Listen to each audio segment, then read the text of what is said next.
All right, our next tool in our toolbox is going to be focus anchors. This is one of the best ways to maintain a positive influence over your class. What a focus anchor is I will give some type of noise or expression, and there will be a callback from my students to do that same type of noise.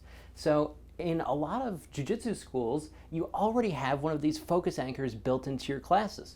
When the instructor usually shows the technique, you go 1, 2, 3, clap, and then everyone claps, and it changes the focus from them watching the technique to them being able to apply the technique. And there's plenty of focus anchors, guys. When I was working with kids, a lot of times if I clapped once, the whole class clapped once. If I clapped twice, the whole class clapped twice, 3 times, and so on and so on. Another one of my favorite ones is I would say, eyes on who? And the students would say, eyes on you. And this is a great way, if class is getting out of control, you use a focus anchor to immediately get them back under control.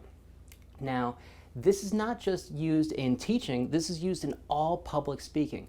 Probably the most famous focus anchor of all time was used by Freddie Mercury when he comes out and he goes, "Ayo," and then he brings the mic to the crowd, and the whole crowd, thousands of people say, "Ayo," and then, "Ayo," and then the whole crowd does the same thing. And he was able to take those probably hundreds of thousands of people and all focus them in on his music while he was doing his thing.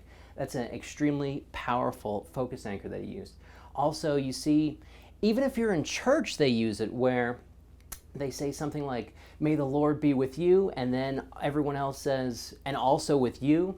And you even see guys like Tony Robbins, who he uses a ton of focus anchors when he's speaking, from claps to music. And then at the peak and the height of excitement, he says, "If you really resonate with this, say I." And the whole stadium says I. And it's a really powerful, transformative experience. So make sure you are watching. Anyone who's good at public speaking will be able to use these focus anchors to snap everybody's attention back onto them. And some advice on focus anchors too is you want to make sure you use a variety, where if you use the same one over and over again, it will get stale and boring. So switching up the focus anchors will have them be fresh, new, and effective for you and your class. Make sure to use those focus anchors.